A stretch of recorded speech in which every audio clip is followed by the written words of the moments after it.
Thanks, Aaron. So yeah, I was just saying that, as many of you know, this was an important COP for different reasons, one of which was this is the year that governments were going to announce their country's climate targets, also known as nationally determined contributions. And so there was a lot of sort of interest in seeing what happened with that. And also there have been many reports over the last couple of years on, the urgency around doing actions and making ambitious climate targets. So there was a lot of pressure on this particular COP, but it was also a very inaccessible COP for reasons of global resource inequities that we're all familiar with. But in this case in particular, there are the issues around the lack of vaccine accessibility, and also, and particularly in developing nations, and also the restrictions related to COVID, like travel bans and quarantine requirements. So there was many obstacles.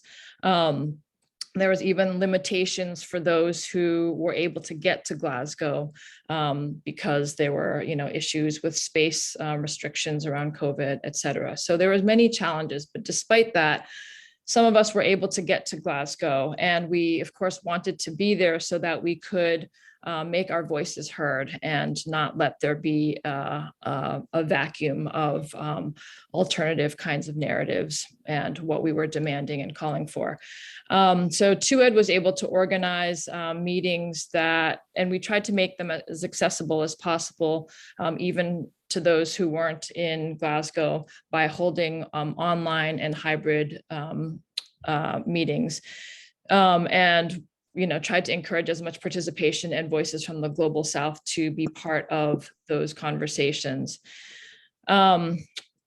If you look at today's agenda, you'll see that we have a number of unions who will be speaking today. And these were unions that were active in the preparations for COP26 ahead of Glasgow. Also many who were in Glasgow and attended meetings inside COP26, as well as outside meetings. And TUED events were some of those meetings outside of COP, the official COP space. So we'll hear about those reports about what actually happened in Glasgow, but we'll also hear about how we think some of those activities in Glasgow can help us really build and continue the momentum and plan for the future, and look forward to what's next and have a good discussion around that. And just to note that one of the events that we had in Glasgow that TUED hosted at the headquarters of the STUC alongside FNME, CGT, and PSI, and STUC, of course, was a launch of the trade union program for a public low carbon energy future. And we've had a number of sign-ons from unions to that program in the last period. And actually just this morning, we had sign-ons from FUP, CUT in Brazil, and CNU CUT in Brazil, as well as KCTU in Korea. So we're getting continued sign-ons, which is exciting, and we will talk a little bit about the program as well. So looking forward to exciting meeting today. And so without further ado, I'm going to introduce our first speaker. And that is Ros Foyer, who's the General Secretary of the Scottish Trade Union Congress, STUC, in Scotland. And as I mentioned, the STUC was very, very involved in organizing and preparations for being the host union body in Glasgow, and engaged in so many different activities. Everywhere I was, I saw Ros, and Ros was speaking, and that was, and she was fantastic, as you'll hear today. So I think because of the strength of what STUC brought to the activities in Glasgow, there was also a very strong trade union presence. So without further ado, I'm going to hand the floor over to Ros, and thanks everyone. Thanks very much, Irene, and it's great to see so many familiar faces on the conference today, people that managed to make it along to Glasgow, and really, really good to be here to continue working with you all. We all know that the climate challenge is perhaps the most important and potentially devastating challenge that our generation will face. And I think that is even more so than the COVID pandemic that we're struggling with globally. And yet, the recent COP in Glasgow demonstrated that our governments still have a long, long way to go in delivering the solutions that we need. And I think we know that those solutions won't be delivered until our governments fully acknowledge that we need systematic changes to be made to our economies to be able to deliver on a real just transition to a low carbon future. So we saw at the COP lots of people, particularly in corporations and in governments, who were happy to use the term just transition. But I think we always need to keep restating that this term was born in our labour movement, and it's important that workers continue to own that and define that statement of just transition and really, engage with that concept. And of course, it means giving workers in industries that will require to transition the skills that they're going to need to do that. But it also means so much more than that. It means ensuring that we focus on delivering sustainability and fair work in all sectors of our economy, placing workers' voices at the heart of the debate on the new skills that they will need, ensuring that we address issues like fairer ownership and control of our energy resources and transport infrastructure, delivering high quality public services and addressing the endemic low pay and precarity that exist across key sectors of all our economies. And decades of neoliberal privatisation and marketisation have led to broken communities, huge economic inequality and environmental injustice on a planetary scale. This unsustainable and unequal approach is illustrated by the fact that the richest 1% of the world's population use twice as much carbon as the poorest half. While in my country, Scotland's richest 2 families have a greater net wealth than the poorest 20% of our whole population. And ordinary working people simply cannot live sustainable lives in such unequal circumstances with those sorts of odds stacked against them. So the Scottish TUC is very clear that we need a just transition based on full employment, well-funded public services and high-quality unionised jobs. And those that caused and profited most from climate change must be made to foot the bill through global corporation and wealth taxes. We played an active role in the COP here in Glasgow, both in the formal process as part of the Global Trade Union Observers Delegation, and also attending a number of official Scottish Government and Scottish enterprise events around the issue of just transition. But we also played a really active role as a participant in the wider COP coalition.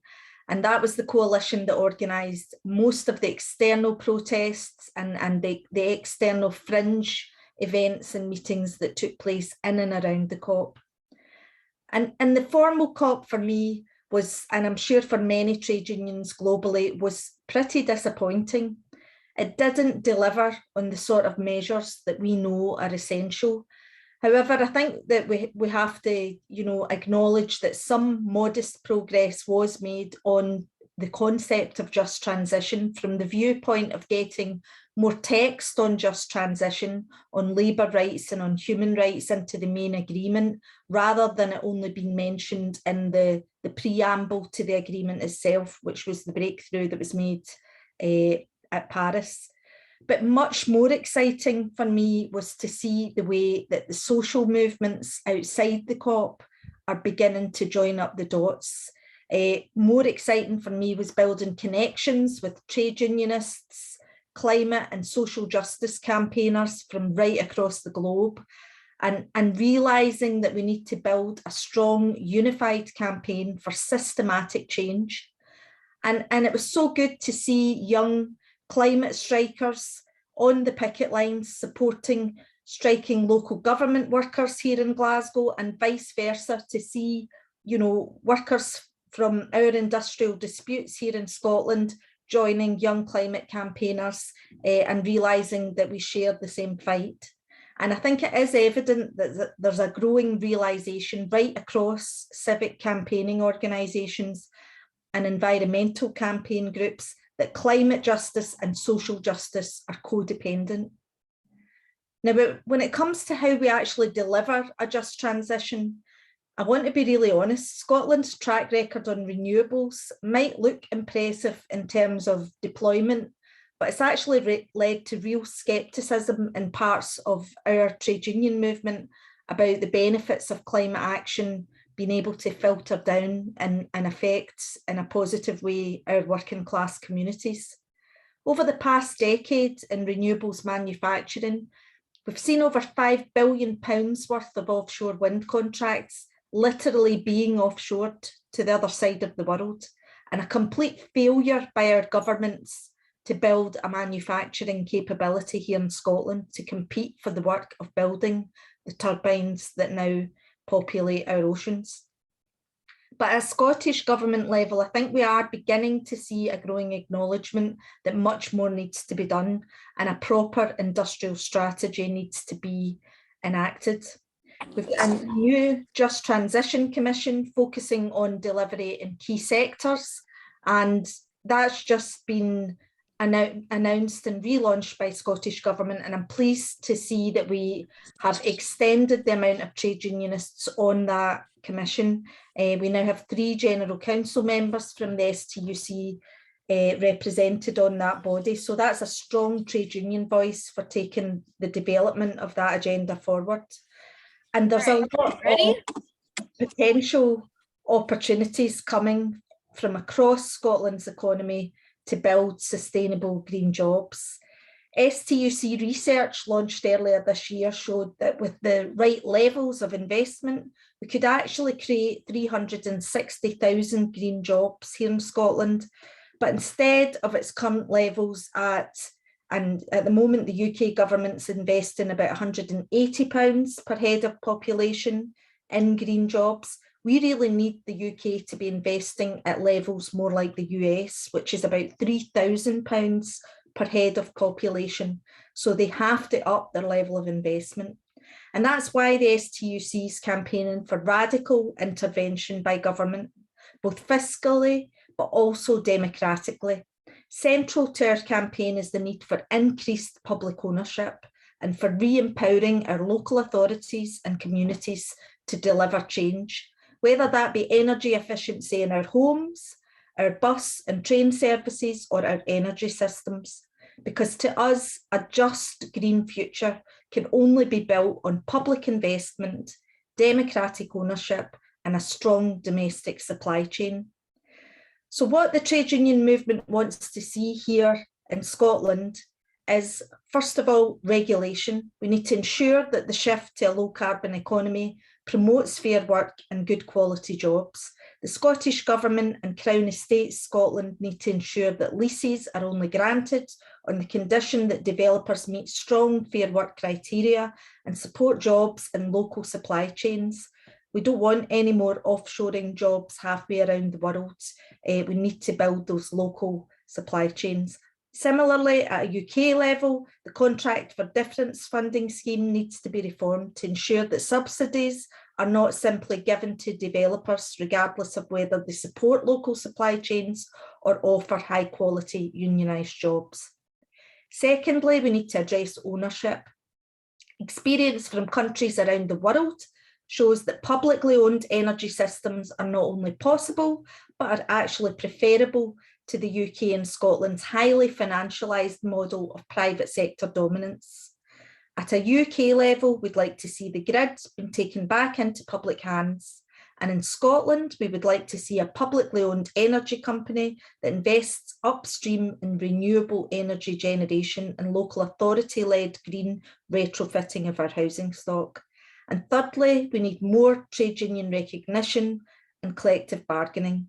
Workers need to be perceived as an asset to invest in, not a cost to reduce. Trade unions need to be seen as genuine partners, not a foe to fight or a nuisance to avoid. And that means fully recognising trade unions with workers, being able to negotiate our terms and conditions at company level and at sector level.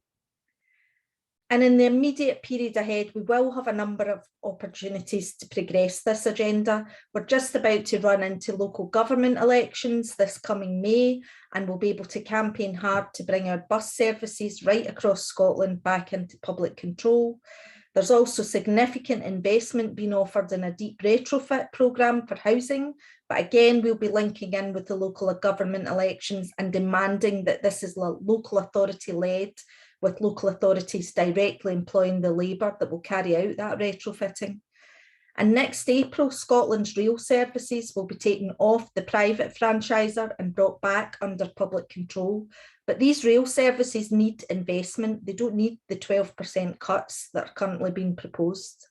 We're actively engaged in promoting the need to nationalise our energy services, and we're lobbying government hard on this issue because right now, our domestic energy markets are collapsing. In the UK, we're seeing gas bills up this winter by 18%, domestic energy bills up by 12%, and with inflation running at 5%, what we're seeing is a cost of living crisis hitting workers. So this is exactly the time that we need to show people that this is what market failure looks like, and it has no place in the delivery of essential public services.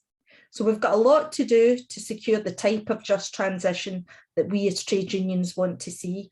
But I think if we continue to campaign locally for change on the ground and link up and share good practice through organisations like TUED and build up our evidence for change globally, then we will have a key opportunity in the period ahead to take the high road to net zero when we win back control for workers and communities, and not the low road where more profits and control go to the multinational corporations. Thank you. Thanks so much, Roz. That was a fantastic intervention. Great to hear from you, and also great to hear about how the campaigns that were being promoted in Glasgow by STUC are moving forward, and that there's shifts and changes up ahead.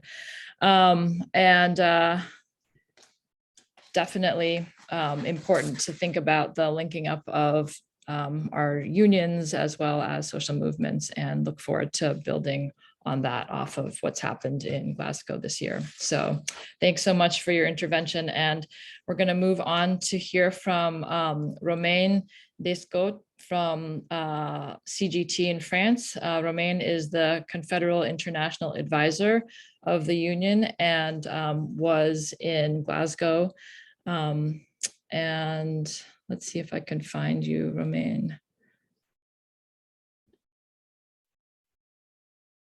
Romain, are you here? If you are, can you say a few words? Oui, oui. Bonjour, Ayel. Great. Hi, there you are. I'm going to spotlight you. All right. Welcome. The floor. Hi, Irene. I am here. Oui, bonjour à tous et toutes.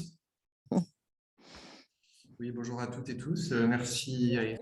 Welcome. Hi, everyone. Thank you to Irene. Thank you to everyone, and to TUED and to Roz for this fantastic introduction and for a great description of what happened throughout the COP. And I would like to also share some remarks that a colleague who was mandated by CGT to participate in the COP. In a general manner, we share everything that was said earlier. We also have a negative appreciation of what was shared with at the COP. There is a maintain of fossil fuel. There is a true commitment, despite the fact that there are nationally determined contributions which may allow to have an efforts towards less fossil fuel, but a true commitment on this matter still fails to be seen. And in regards to the climate crisis, this is a true concern. There are also no advancements which have been seen in regards to financing, repair, damages in terms of adaptation, mitigation, for countries for the global south. And this is also a great concern and disappointment that we had from the COP, and we remain in a colonial approach and in relations to between the north and south, and we regret this. And another negative advancements is the implementation, we feel, of the carbon market on an international level, which has been ratified through Article 6, following many discussions, and the possibility of a net zero and the possibility of compensate one's emission and everything which that generates in terms of technological solutions or practices, which are then considered as carbon pits. Great, many considerations there. On a trade union level, there is a positive note. We feel that with this issue, we were able to integrate in a number of texts the notion of just transition. There was a coordinated effort by a number of trade union federations who were able to move forward. And we were able to integrate this notion quite clearly in the text. This was integrated in a number of spaces, particularly Article 6. But we shouldn't fade away from saying what is inadequate, which is that nothing is binding. And from the French point of view and the reality, to compare the national commitments and the international provision, we see that there is a true difference between what is actually being done on the ground and what declarations are made on an international level. There is a great discrepancy between what the French government declares at the COP and the policies that they truly implement. A few examples, we see that there is a great number of loss of employment in the Ministry of Ecology by the Macron government, who's supposed to be the operator of the environmental transition.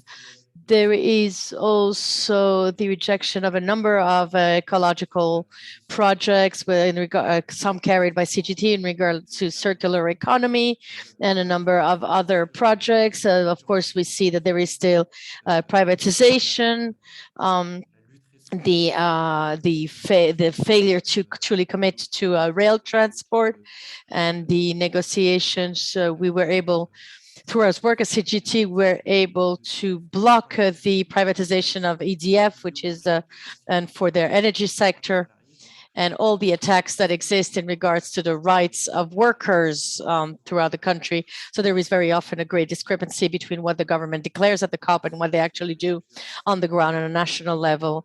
In order to follow up, there are a number of axes which we feel we should follow on. There is a need to keep working against market mechanisms in order to have a transition that should be both environmental and social. And we feel that TUED's activities are essential in this regard for us to move forward positively on these matters.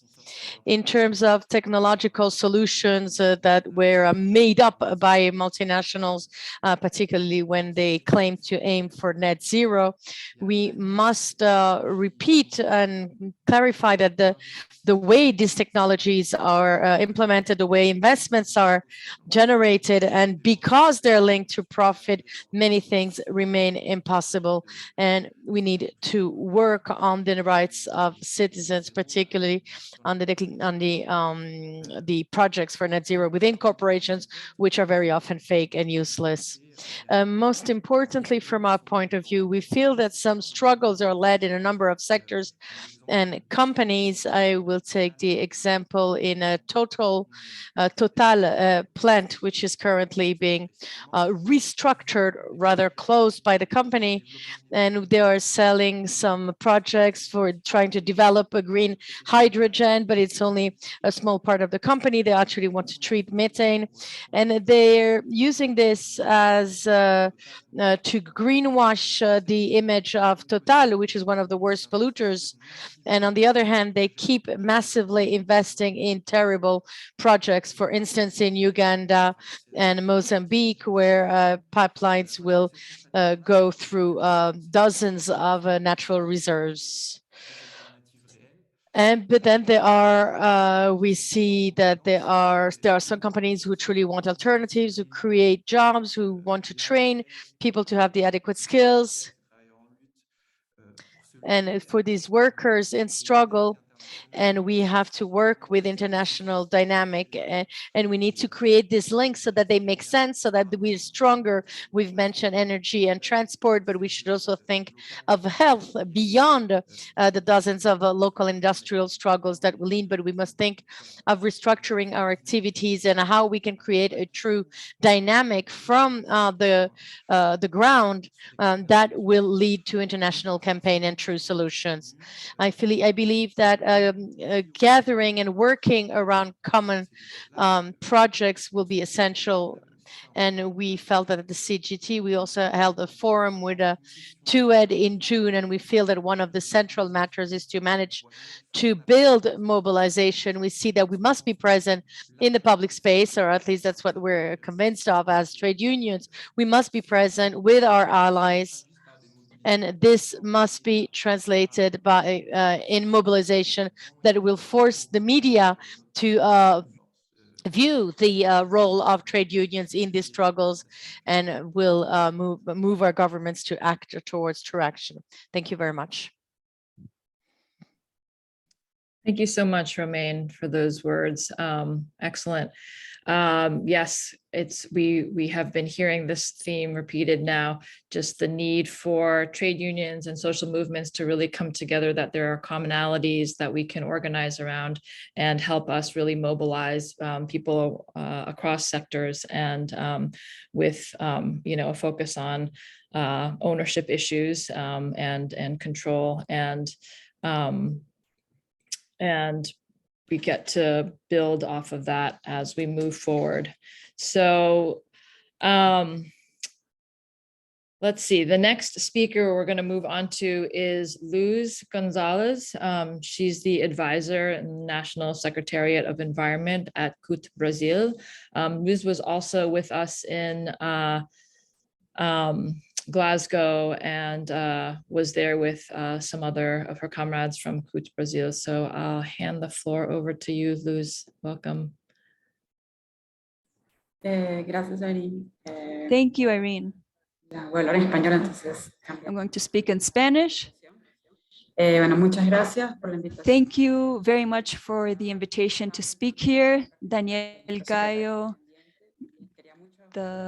in charge of the Secretary of the Environment in CUT Brazil, is traveling, so I'm happy to be here and share my perspectives. It seems like an eternity ago already, but it's really valuable to have this exercise of exchanging our experiences, our analysis, and in particular to speak after Romain and Roz, who spoke to a lot of the analysis that we are doing within CUT Brazil. So maybe in some points it will be a little bit repetitive, but I'll try to incorporate it into the Brazilian context. So from CUT Brazil, our evaluation is not strictly ours, but also an analysis related to the TUCA's analysis, to the Trade Union Confederation of the American. So CUT Brazil was not just representing itself, but also accompanying diverse national centers and TUC. Barbara was there, Paulo was there.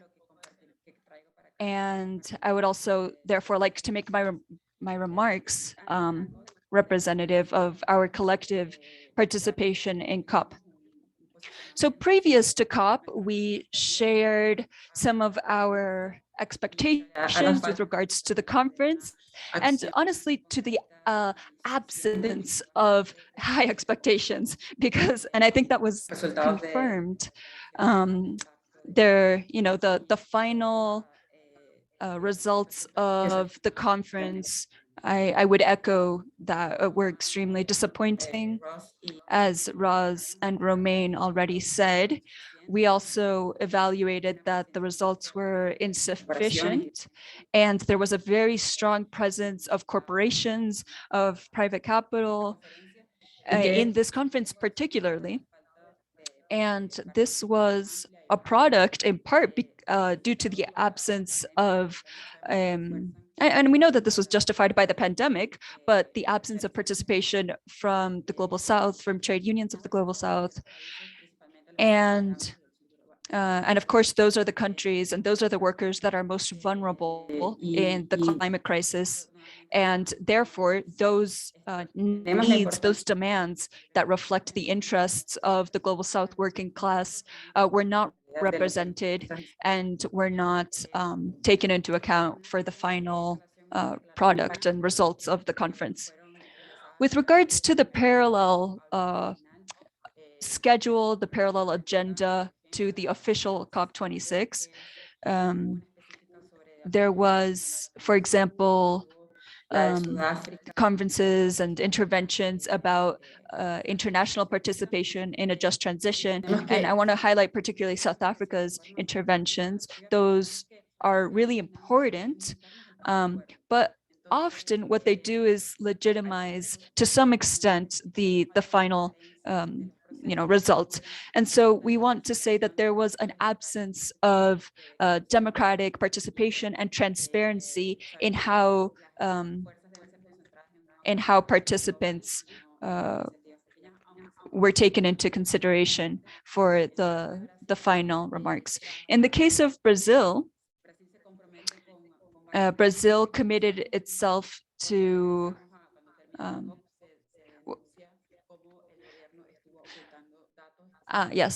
CUT Brazil has, after COP26, has been denouncing how the government at COP26 committed itself to certain commitments and mostly hid the reality of what the government is doing on the ground in Brazil and has been for the past few years. As Roz highlighted, it's really important, and we share the perspective that a just transition has to be reclaimed, has to be reappropriated. I didn't participate in Madrid, but I did participate in the Polish COP26, and we've analyzed that just transition as a term is not only being appropriated for neoliberal and privatizing ends, but that also this is a long-term strategy to greenwash what trade unions, the struggle that trade unions began, and that now is being appropriated for the benefit of transnational corporations. So what is our strategy as CUT Brazil to change this reality that I've outlined with regards to the participation of the people's struggle of climate justice? We think it's important, as Romain was saying, to be in the streets, to have trade unions present in mobilizations. And we think that it's important to have this relationship to social movements and to highlight also the diversity of perspectives in social movements and to have those be incorporated into the programs and the work of trade unions. And CUT Brazil, in particular, we've been talking a lot about the importance of participating in the larger struggles for democracy. Of course, that debate is particularly important for the upcoming elections in Brazil. And the defense of public energy in a just transition, we consider is incredibly important to forefront in the elections, in political struggles, nationally, regionally, and particularly, we think that in terms of strategy, it's important to strengthen our relationships regionally in Latin America between unions and social movements and political processes.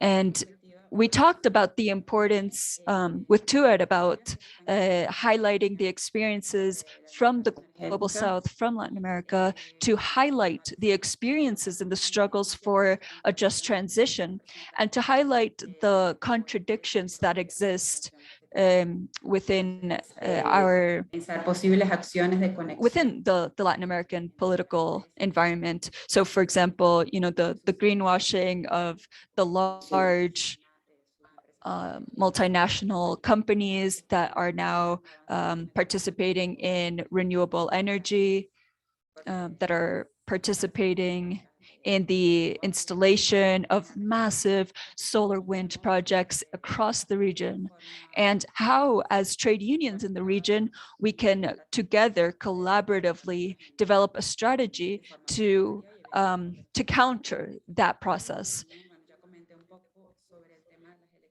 And I already talked a little bit about the elections, the upcoming elections in Brazil, and how important they are for the larger democratic and energy struggles.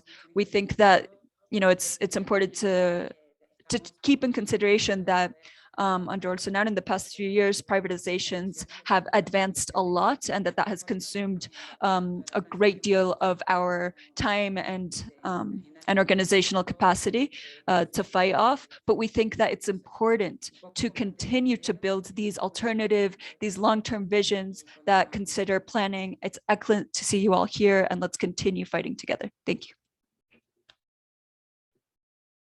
Thanks so much, Luz, for that. So great to hear from you and have that intervention. And as you have reinforced the same message that Raz and Romain have said, clearly the results from the COP were not anywhere near what we wanted, and the narrative that supports private capital is really out there and strong, and so that we really need to come and challenge that narrative and fight against that. We need to show up as trade unions and build coalitions to really counter that, so that they do not just dominate the space, and that our counter narrative and our alternatives really can be organized around and be made visible and present. And thank you for bringing up the issues around the Global South, because yes, there are nuances and differences that we really need to start to dig into and expose and really kind of talk about and highlight. So we look forward to those conversations as we move forward, and glad that Glasgow was a good place where we could start those conversations. I just want to acknowledge that we have a comrade from Pakistan who has his hand raised. We're going to take comments and questions at the end after the speakers, so we can sort of come together around the discussion space with comments and questions. So I'll come to you after the speakers, Abdul. But right now we're going to move on to hear from Sam Mason, who is the policy officer at Public and Commercial Services Union in the UK. Sam was very instrumental in organizing unions and in getting them engaged, as she was one of the co-chairs of the Trade Union Caucus as part of the COP26 coalition, and she was one of the co-chairs, I think, alongside Stephen Smiley. So I just want to give the floor over to Sam. Sam, if you could say a few words, and I can find you. Yeah, thanks, Irene. I'm Great. here, hopefully somewhere. You can see me I now? see you, yes, great. Floor is Great. yours. Brilliant, thank you. And yeah, thanks, TUED, as ever, for putting this meeting together. I think it's really important to take some time to reflect, obviously, on the COP, and not just the 2 weeks and what happened at the COP, but the whole period of organising and mobilising up until then. I'm going to speak specifically from the COP26 coalition and the Trade Union Caucus about some of the things that we did across that time, and what we're now discussing in terms of where we go next. So I'm not going to touch on the outcomes, which I think have been very eloquently reported on, and doesn't need me to add any more voice to that in terms of the actual COP discussions. I think some things we kind of forget, and particularly from my perspective, in the UK, we started organising for the COP at the end of 2019. and we kind of forget how long we've been in this process. Obviously then COVID hit and set us all back, so we had a whole additional sort of year to keep everybody active and mobilized. So within the overall coalition, I think it was brilliant in terms of the online events that took place across that period,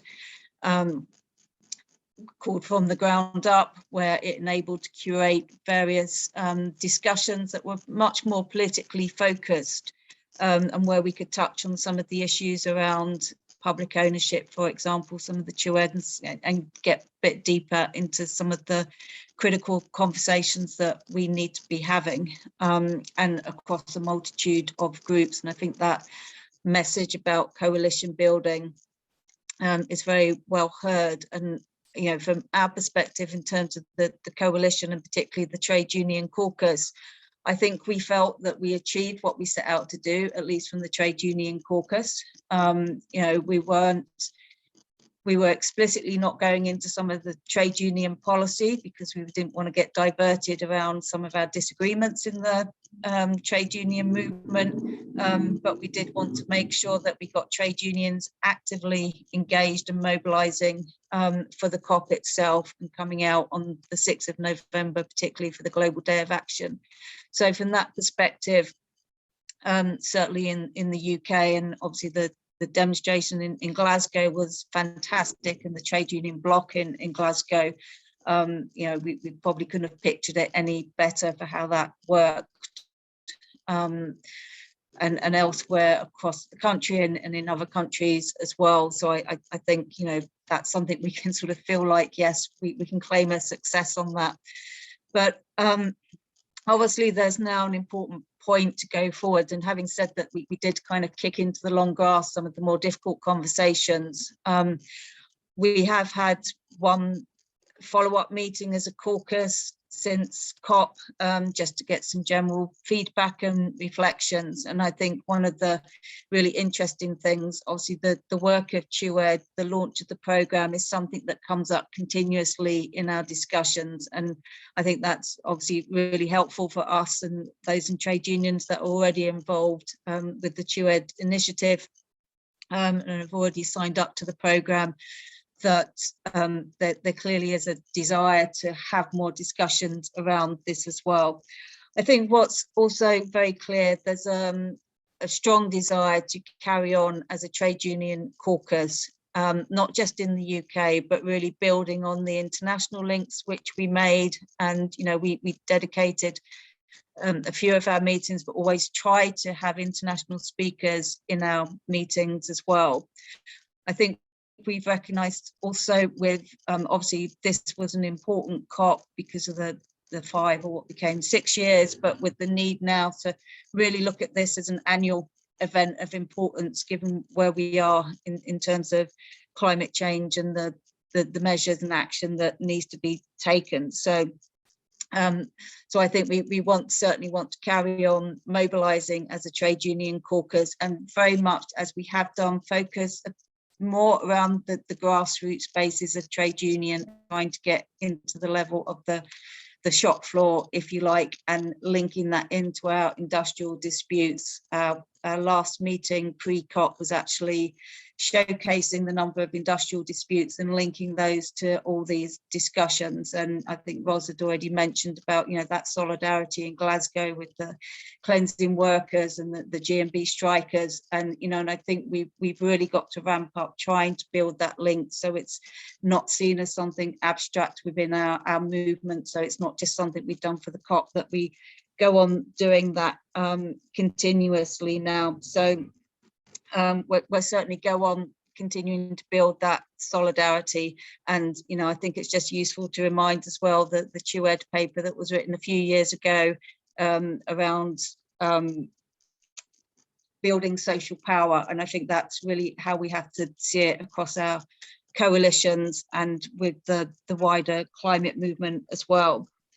Obviously for Egypt next year is going to be a challenge. But we're very keen that we build links. We build links with activists, trade unionists in Egypt as well, and see how we can support the the mobilizations there or the discussions there. So that's something that we're going to look at.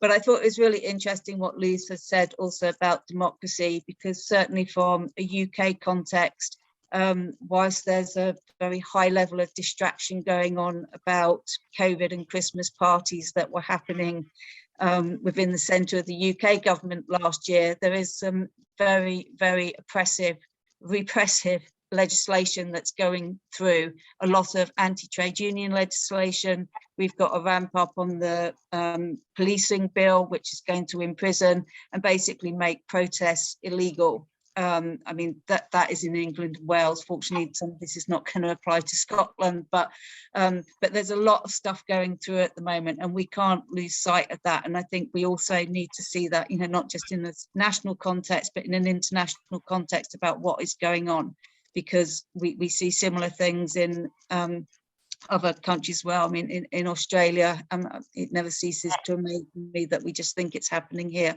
So we've got a real political crisis, and I think we have to link that in, and that's very much going to have to tie in with what we do around this agenda, what we do with tackling the anti-trade union legislation, because that is going to stop our rights as well, just to have an industrial response in the way in which, you know, we wanted to see around the climate strikes as well.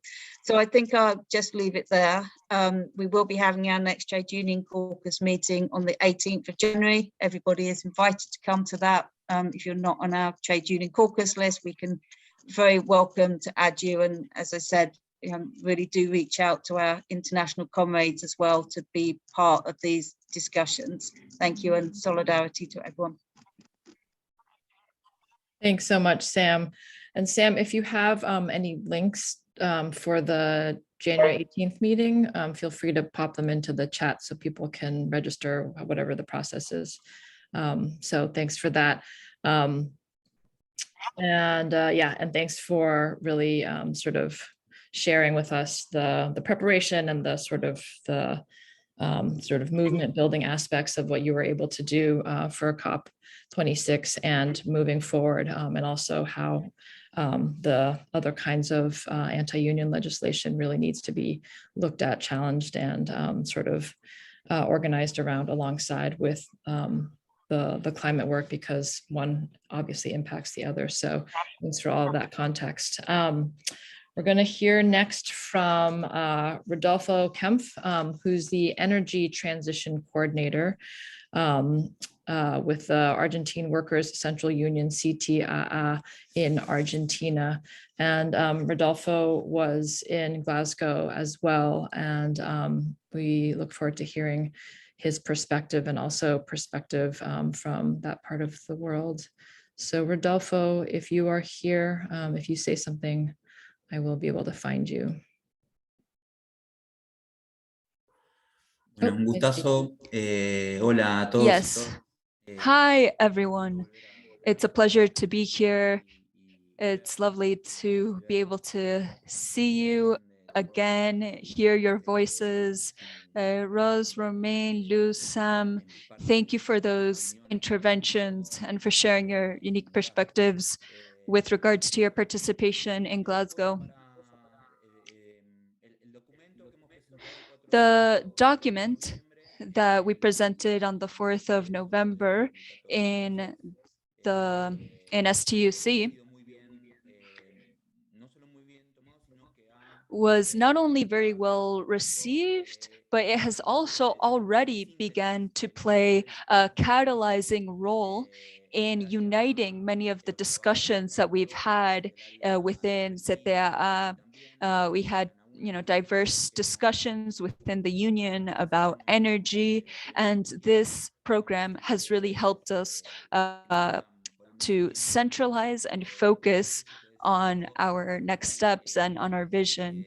I think what Roz was saying is extremely important with respect to, considering different perspectives that exist with regards to social movements, trade unions, and an energy transition, but identifying our common ground and building upon that. I'll highlight a few points from our perspective. Of course, we first and foremost, we center the perspective that energy is a basic human right, that it is something that we have to fight for. And the second point is about public ownership of energy and relatedly, the use and the ownership of land. I think that these two pillars that direct our debates around energy allows us to have a class perspective and emancipatory perspective with respect to this highly contested issue within capitalism, and which has deepened throughout the course of the pandemic. And so I think that these two pillars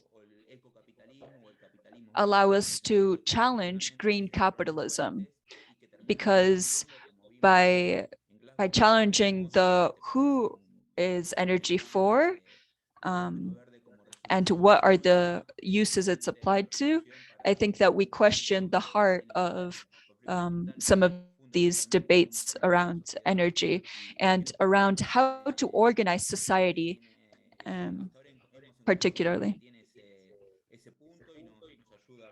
This helps us to have a class perspective as a union. So with regards to COP,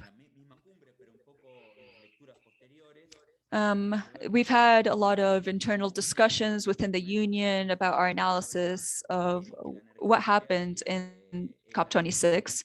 And we think that, among other things, we've talked about nuclear energy, and that nuclear energy is among the sources that least contributes to greenhouse gases, which is of course not new, but it's a debate that was, or it's a discussion that was re-sparked within the union. I personally am a nuclear sector worker, and I think it's important to continue to center, at least in the case of Argentina, the role of nuclear energy in these energy transition discussions, in particularly with respect to how we can combine it with other or with renewable energies. So with respect to the participation that we had in COP and this exercise of exchanging analysis, within CTA, we are in a political moment of debate with respect to the national budget in Congress. And we're also talking about diverse energy generation schemes in Argentina, and how certain plants are or the government is exploring giving them over to transnational companies, to Chinese companies. And so this week we have been active participating in the contestation of the budget and relating that to an energy transition, to a just transition, and also to the ownership of existing energy infrastructure. In Argentina, we have 6 salares where the lithium is based. And of course, this is in combination with Chile and Bolivia, called El Triangle of Lithium. And we've been using the discussions that transcurred in COP26 to continue our work around a regional approach to lithium extraction. And of course that this passes through the topic of political participation and democratic struggles that have been mentioned in this call already, with regards to, for example, the failed coup against Evo Morales in Bolivia. We see that the topic of democracy and energy are intimately linked. And we have an upcoming Congress in CTA, and we'll be discussing the advancements of the Global Lithium Conference, which is something that we've been talking with Sean, with comrades at TUED. And we're trying to seek the participation of CUT Chile and maybe as well comrades from Peru and Bolivia. But in the immediate term, all eyes are on Chile to see the election results, because that will, of course, depend highly on what we are able to accomplish in the realm of an energy a just transition. We are between two radically different candidates in Chile, and if we have good results in the Sunday elections, then we'll be able to advance a lot more in the tri-national approach to lithium justice and a regional approach to lithium production. And so, Irene asked us this third question about next steps, and I want to close answering this question. This, as I mentioned, we have all these upcoming different political shifts that will determine our work moving forward, but we also have our independent trade union organization. So we have our Congress in CTA, in which we're centering the issues of a just transition. We're continuing to work closely with TUED to advance these discussions. And as I mentioned, we are advancing our own trade union proposal with trade unions in Chile and Bolivia, independent of whoever assumes the presidency. And I think that the creation of those alternatives is what we have to keep our focus on, while keeping another eye on, of course, our political context. And we will also continue to contest the budget and how it reflects either working class interests or international capital's interests. And I think that that's one of the ways in which, as trade unions, we can interfere in public debates around energy by participating in these debates around the future of existing infrastructure of energy, and also budgetary priorities. I want to send a big hug, a combative hug to everyone from a perspective, an emancipatory perspective from Argentina. Thank you. Thanks so much, Rodolfo. Great to hear from you. Excellent intervention. So great to hear about what's happening in your region, and in particular around the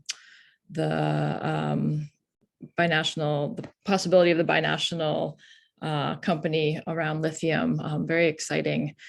And also thanks for, I think you just created a very good segue. Thanks for your words around the program and how you have all already started to use it as an organizing tool, because I think that was a hope for how people could use the program that was launched in Glasgow moving forward. And so we're going to use that as a transition here to move on to hear from Muriel Marcelo from FNME CGT. She's the Federal Secretary of Europe the Federal Secretary and Europe and International Advisor for the National Federation of Mines and Energy, General Confederation of Labor, so FNME CGT, and she's joining us from France. And I'll just say that FNME was a critical player in developing the the interim report from which the program was written. And FNME CGT hosted us in Paris for a meeting where we really spent hours developing the content of the program, debating every word, both the technical and the political need and meaning, and really was in there with a number of us trying to think through how to develop the program. So without further ado, I hand the floor over to Muriel. Great to see you. Hello, I'm also delighted to see you all.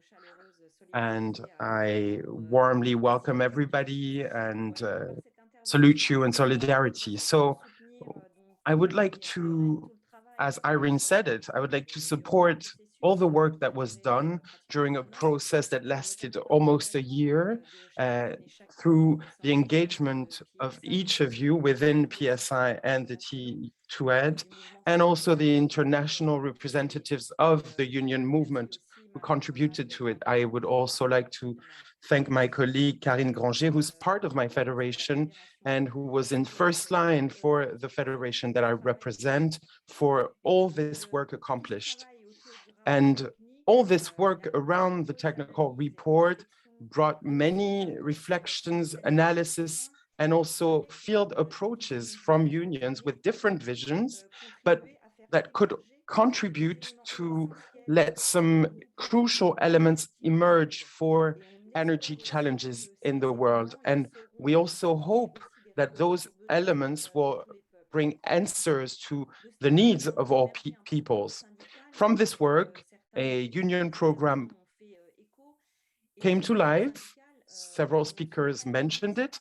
And this union program is not a list of revendications, but a guide to make energy a public ownership. And through the program, we were able to impose a new alternative, a new vision, including during the workshops of COP26. FNME and CGT, we did it remotely. We apologize for this, but we did take part in the video conference and the workshop organized by the TUED and STUC. And we thank you for organizing this workshop. So we managed to spread that message that capitalist and liberal society does not have the capacity to meet the challenges of society, especially during a major crisis like the one we know right now. And this union program focuses on the affirmation that only public ownership of the energy industry and only public services have the capacity to lead the continuity of essential services. And that's what makes it unique and relevant given the current crisis in the energy industry. If we all agree on the fact that energy is a primary need and at the heart of the energy transition that is ongoing, then we must meet the needs of the population and the nations, but also to fight against global warming that we are going through at the moment, and unfortunately for many years now. We observe today through the news that there's a surge of the prices of energy everywhere in the world, and this price increase suffer the dictate of the liberalization of the prices in the energy sector. The work that we did must contribute, and I agree with my colleague, the previous speaker, Rodolfo, to shake up liberal policies that were voted by our different governments because they go against the general interest and the need to meet those needs.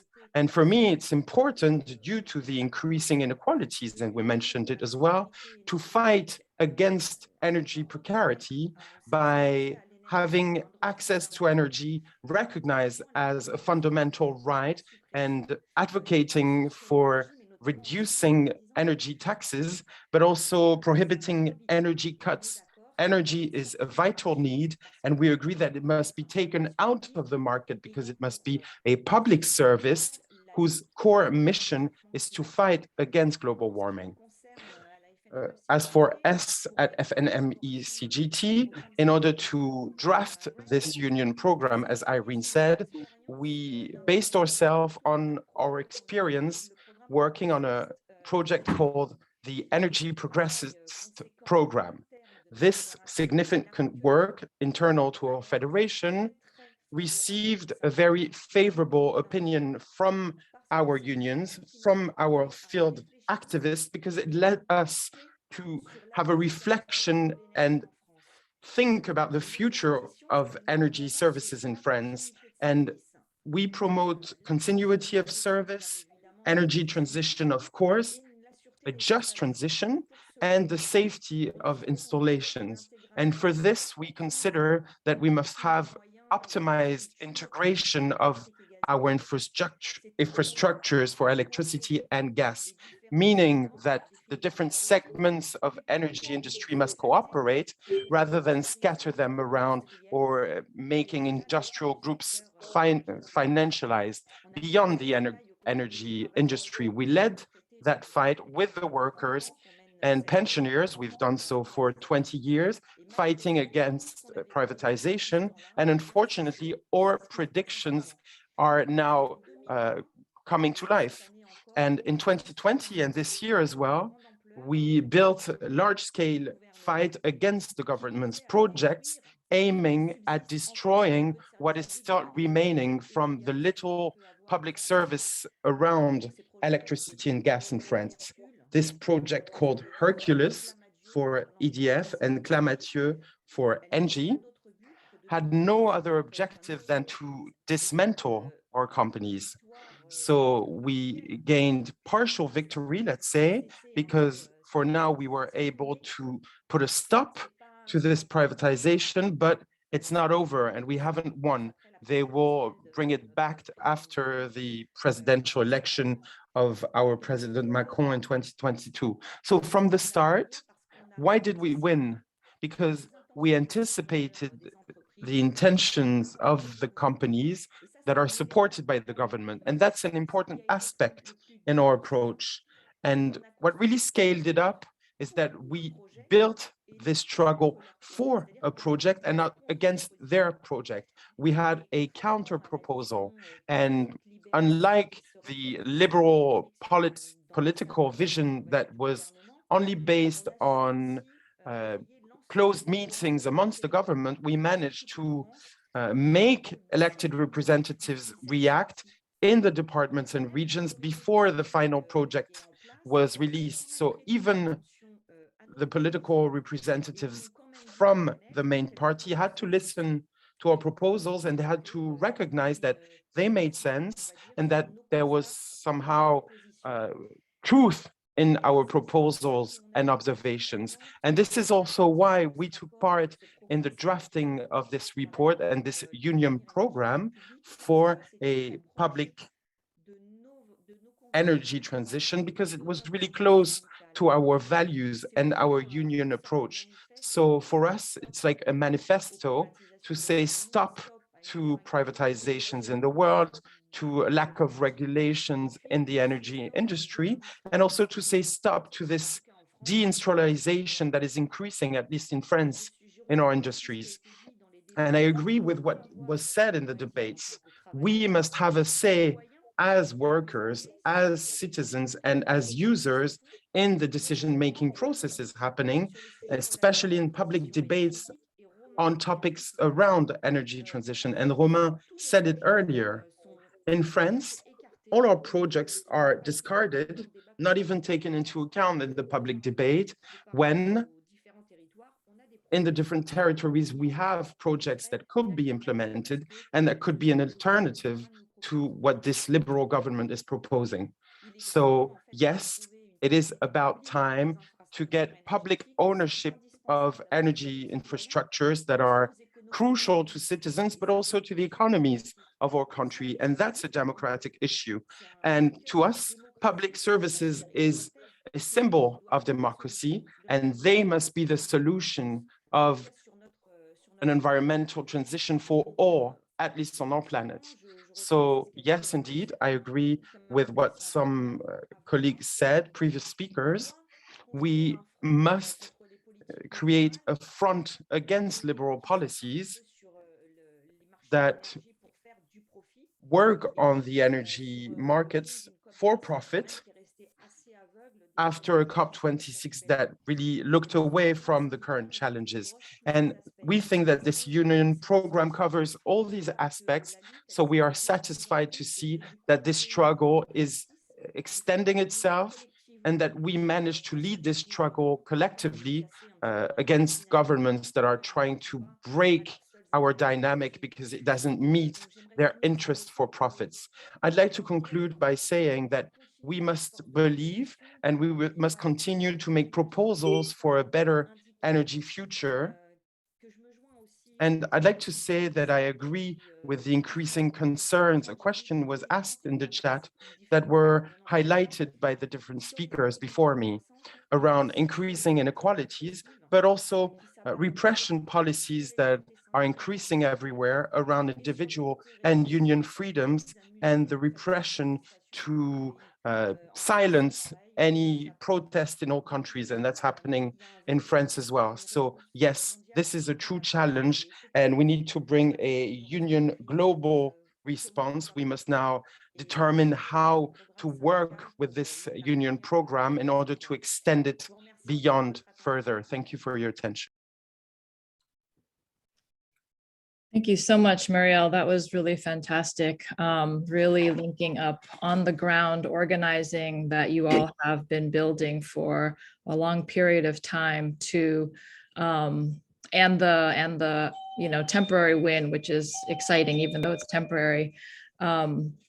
And linking it to the program that we have at hand and how to build and use that to move forward. I really liked what you said in terms of, why you were able to win and how, because you were able to build support for a counter proposal, an alternative vision, and not just against what the government was saying, that was really critical in your strategy. And I think that's a really important point to note. So thank you for your intervention, really excellent.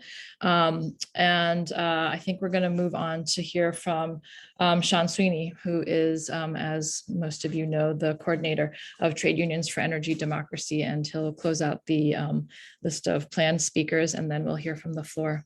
Sean, over to you, and I will. Thanks, Irene. There you go. Okay. Great. I won't try not to repeat what Muriel said, but her intervention was right on target in terms of the significance of the program. It's not a set of demands, as she said. It's basically a transitional approach to take energy back into public control and ownership.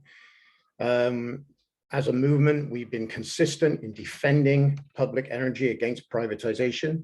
But I think it's only in recent times we've seen the need to actually call for the reclaiming of energy to public ownership, and that the climate fight, in the climate fight, public energy is absolutely crucial. And we've outlined that in the interim report that will be completed in early 2022. It's a very lengthy and detailed document, and we think it's going to be of great service to the trade union movement, both energy unions and unions who are not in energy, but are, like energy unions, concerned about the future of energy systems, but also the climate threat, climate change, climate emergency. Now, I think just reflecting a little bit on the program a little more, and there's been a really good response so far, and I'd like to appeal to those who have not yet signed on, if they could take it in front of their decision-making bodies, their union, that would be really good. We've got 7 or 8 national centers have already signed on to the program, as well as 1 global union federation, some regional trade union groups, and a growing number of individual unions. So signing on is very important. However, I think it raises a question of what do we do now? What do we do next in both in the COP process, but also across the international trade union space and the multilateral processes where we can get in the room. And I think the program there's an educational function that needs to happen to go with the program. Some of the terminology in the program will be will be unusual to a lot of comrades out there in the movement, especially if they're not in the energy sector. So it's important that we try to embark on a program of education with rank and file trade unionists and other officers and staff. So we look forward to being part of that process. Back to the COP and what's coming. I mean, I think one of the things we can see very clearly is that the targets had been adopted were adopted in Paris and then increased in the case of Glasgow. There's a higher level of ambition on the part of governments, but it's an easy thing to do to say we will be net zero by 2050 or net zero by 2060. For a political leader, that's a press release. That's not a commitment, and it's certainly not a plan of implementation. I think what we're going to see in the coming years is those targets will not be met, and not be met by a long distance. So the purpose of this program, even though in the short term it may seem like a difficult task politically, the purpose is to show there is a way out of this failure and an ineffectiveness of neoliberal policy, not just socially ineffective, not just ineffective in terms of its impact on communities and workers, but ineffective from the point of view of addressing the climate emergency. And I think that's what the value of this program is.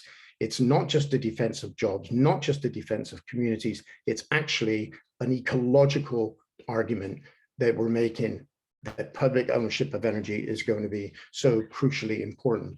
So I think to conclude, I would just say that let's see this program as a living program, as something that's got a lot of data behind it, a lot of arguments that we can use in the movement. And on the streets in Glasgow, and we've all seen this now for many years, the climate movement, the young people are really concerned about climate change, but the banners that were on those marches are missing something very important. They talk about ambition, they talk about leadership, they talk about the need for action. We need these future marches to say we need energy to be publicly owned. And that's an education job our movement can do with the climate movement, who are probably not too clear about the importance of public ownership of energy, and probably see that a lot of energy that is publicly owned is in coal, oil, and gas around the world. So they buy into the argument that private energy may be the way forward. My very last point is there was a deal that came out of Glasgow on South Africa. I would encourage comrades to take a look at it, and we should have a future maybe global forum on it, because in it is an explicit reference. The $8.5 billion that was put forward by the European Union and the United States is tied to a structural adjustment agenda. It essentially says that the South African government should be applauded for its efforts to reform the energy sector and to unbundle the national utility, which is a privatization agenda.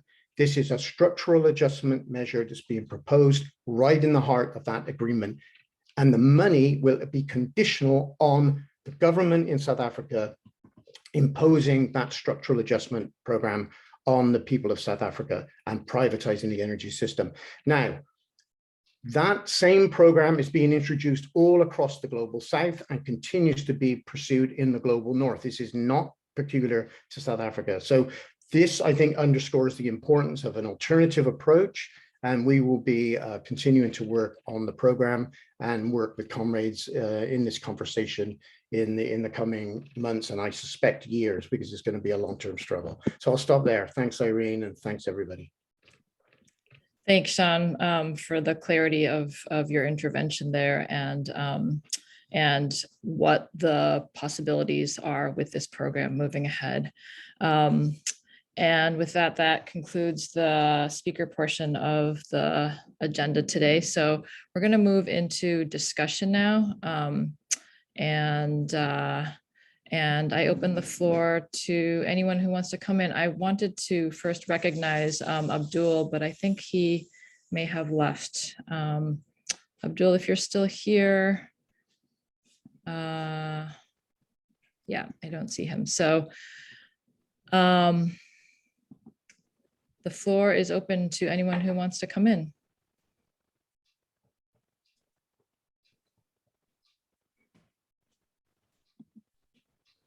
Hi, Irene.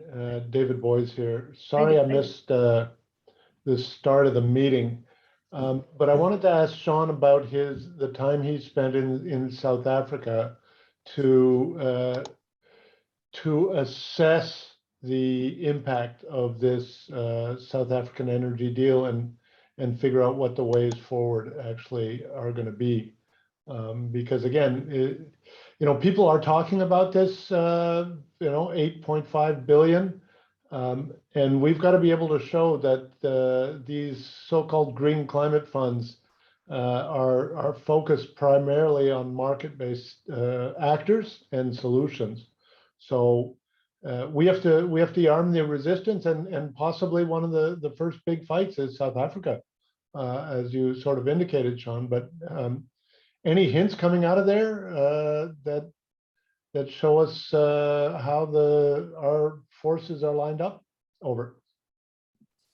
I'd be happy to take that at the right time, but maybe others want to come in with other questions, and then we can come back to what David's question. Sure. Are there others? Yes, Richard. Let's take a couple more. So Richard, go ahead. And thanks, David. Yeah, good afternoon. It's Richard from England, United Union. Yeah, I was going to have a question to Sean. I mean, particularly also to, and also included in with France, with Muriel and Romain. It relates to the issue which was initiative at COP26, where in which Costa Rica and Denmark initialized beyond oil and gas, and their initiative, which didn't receive a great amount of publicity, but it has the core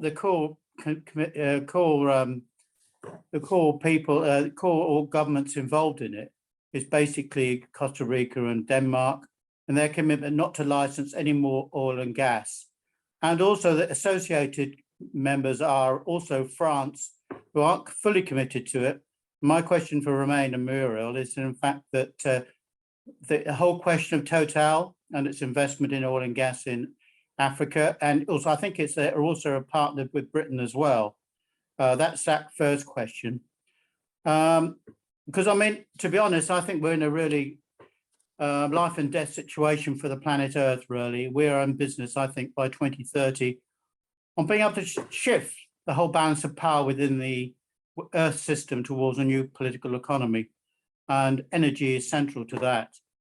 But the other issue is that I was going to address was I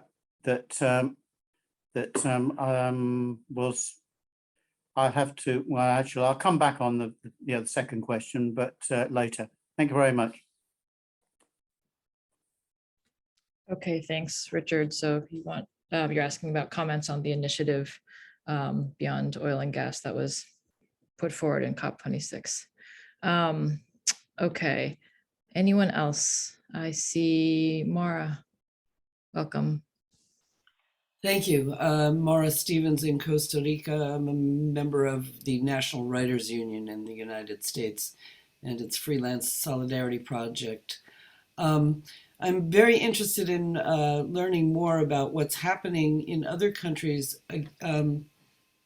South Africa especially, if that seems to be the area where we should be focusing right now, but against organizing and codifying anti-organizing law and further enabling militarization against those who protest. There's a lot of pushback in the United States.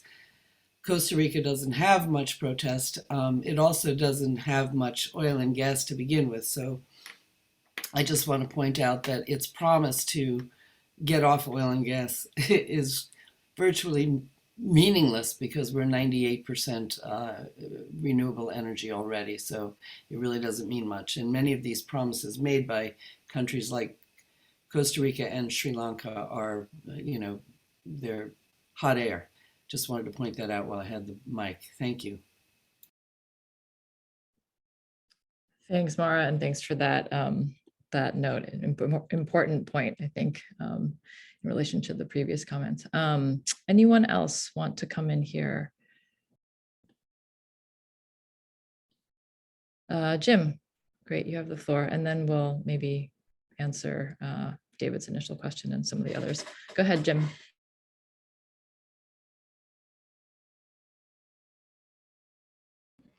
You're muted, Jim. I'm looking at the draft interim report for the Trade Union Task Force for Public Energy Future, and it couldn't be more timely. We've just had a freak storm in Britain, Storm Arwen. It devastated bits of Scotland, and what it's demonstrated is that the privatised energy company and the grid cannot cope, and they've run out of solutions. So we're launching quite a big campaign on this, and the whole argument is you need public energy. One of the ironies of this was when I was talking to the senior people in the National Grid and in Ofgem, that's a regulatory authority, they were saying that how they cope with it in the United States. So it might be a good idea for us to look to where there's failures in the market processes for energy, particularly the grid, and particularly in times of adversity, and see what we can glean from each other. We only had a meeting this morning, so I should be contacting the IBEW, but it'd be useful if we did that through TUED, because I think that's a way of opening up a big discussion with the public about the sheer inadequacy of a neoliberal marketised energy generation and distribution system. Thank you. Thanks, Jim, for those comments. Yeah, we can discuss further that that possibility. I'm just realizing the time. I'm really sorry. I got so involved in the interventions. I didn't keep track of that, and I realized we're actually at time. So if people can stay on, why don't we try to go another 15 minutes? Because I see more hands, and also we want to come back on some of the questions that were just raised. So hopefully people can stay on, and I think I'll pass the mic over to you, Sean, because I think there was a question specifically around South Africa, or actually a couple of questions. Yes, thanks, Irene. In the interest of time, I'll keep it brief. I think it warrants its own discussion. And I put in the chat as part of a statement that the National Union of Mine Workers adopted at its National Executive Committee about 10 days ago in Cape Town. I was invited to attend along with the Alternative Information Development Center, AIDC, and the leadership of the union, which is new, said, look, you know, we want to be on the right side of the climate fight, but we are in coal, and we have 60,000 more members in coal mining and another 50,000 in coal auxiliary services. And the same request was made of the National Union of Metal Workers of South Africa, who also have workers in power stations. So the fear is when the IMF and the World Bank propose these kind of measures, and have no doubt about it, this proposal from the European Union and the US to South Africa came via the World Bank and the IMF. It's a privatization agenda, and it's a structural adjustment. The conditionalities are further privatization as the only way to decarbonize and get South Africa off of coal. Of course, we've spent years now working with the unions in South Africa saying there is a better way, socially better, ecologically better way of doing the transition away from coal. It needs to be planned, it needs to be public, and a modern public utility needs to be at the center of the transition, or it will not happen. Now, so where do we go with this? The union, the Mine Workers Union, have adopted a very strong position, But again, there needs to be a building of political understanding and commitment all over the world around the struggle for public energy, which is why we do the work we do in TUED. And the risk, unfortunately, though, is that in countries that are energy dependent on fossil fuels, both for their energy systems and in many cases for export, they will resist these policies as colonial and neoliberal. But the risk is they'll say, well, we have a right to burn coal, we have a right to burn oil and gas, and you, the North, can't tell us what to do.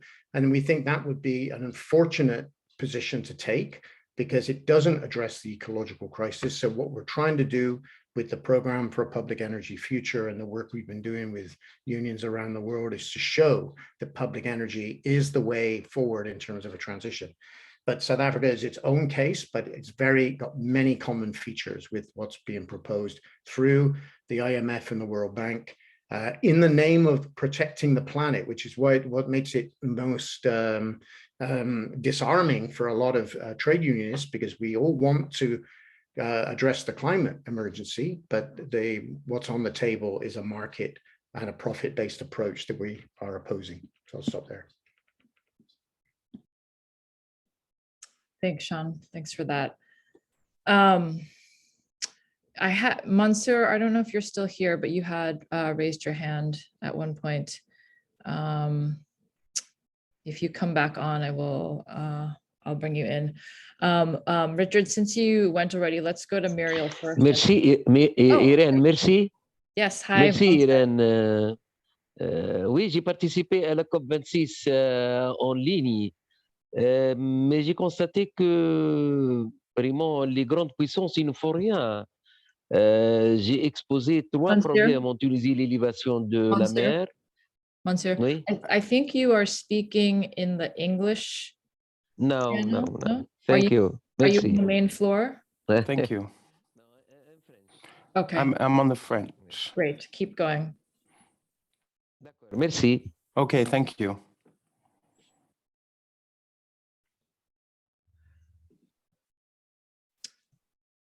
Were those all the comments? Je continue en français, Irène? I will continue in French, Irene. Great. Yes, please do. J'ai dit que j'ai participé. I was saying that I took part in COP26 remotely because I was unable to be there in person, and I presented three things. Three damages: the increase of sea levels, the deterioration of the coast over almost 700 kilometers. In 8 months of no rain, dams were empty. These are the consequences. And I noticed that great powers only talk. Thank you.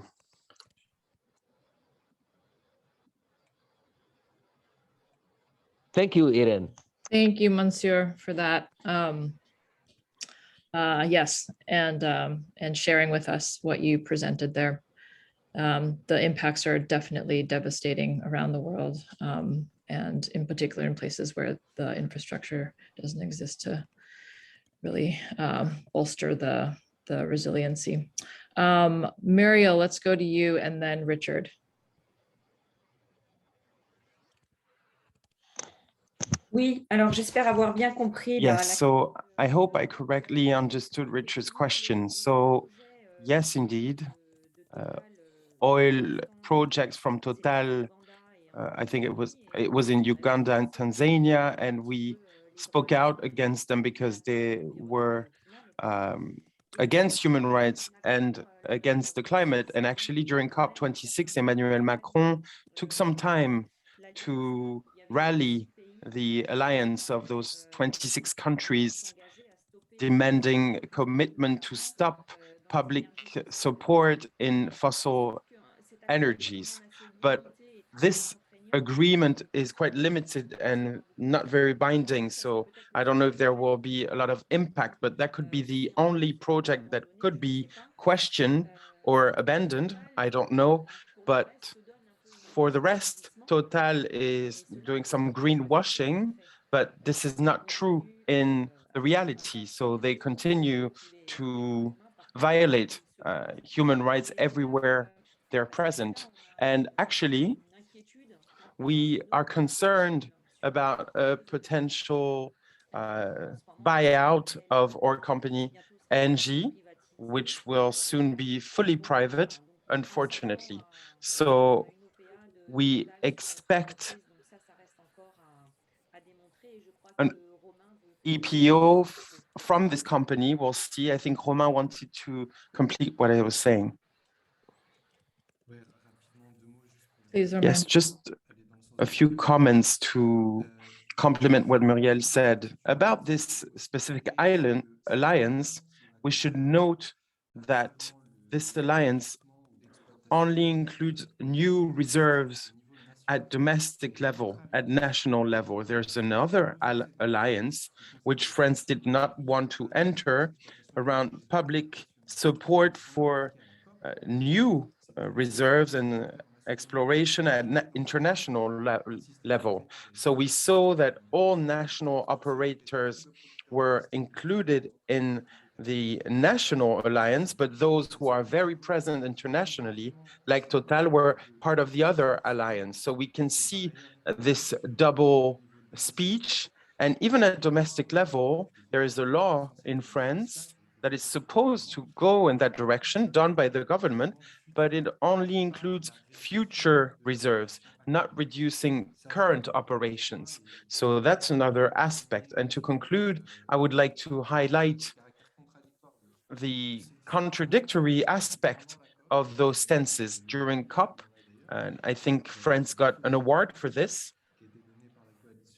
awarded by the coalition.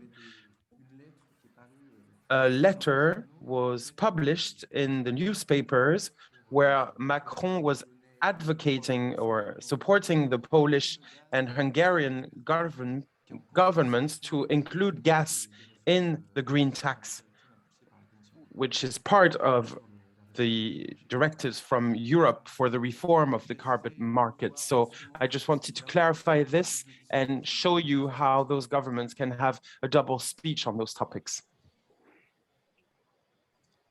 Thank you, Romain and Muriel, for those comments and responding to Richard's question. It's actually 15 minutes past the time we were supposed to end. So Richard, I'm sorry, I'm gonna wrap up here. But if you'd like to put your question into the chat, please do. I just want to thank everybody for being here, and in particular, thank the interpreters. And I want to just make a plug for the work of TUED and the need for us. We have a very, very small team and very, very limited resources, and it's the end of the year, and I wanted to make a plug for people to please donate if you can. We get contributions from trade unions, and we have some support from CUNY School of Labor and Urban Studies, as well as, of course, RLS, who is co-sponsoring this event. But we absolutely need more resources and support to do this work, because we are growing and the demand is increasing tremendously. So there is a link that is going into the chat, if it's not already there, for people to donate. You can donate individually, you can donate, small amounts once a month, whatever you can do. It would make a tremendous difference in the work we do. So I will leave it there. I'll see if Sean or John, you have anything else to add.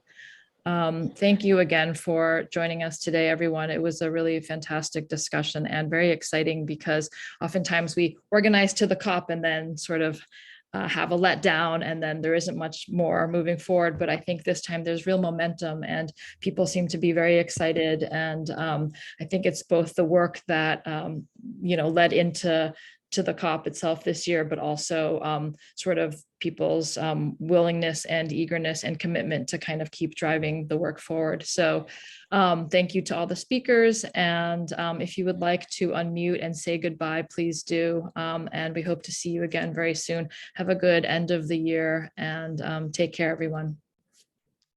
Bye. Au revoir. Take care. Bye-bye. Happy holidays. Happy holidays. Thank you. Thanks, Irene. Thanks, Thanks, Irene. everyone. Bye. Nice seeing Bye. everyone. Bye. Thank Ciao. Bye. Take Be care. safe, everybody. Gracias. Bye bye. Gracias. Bye-bye. Y gracias, Gracias. Lala, por la traducción. Chao. A Gracias. todos. Bye.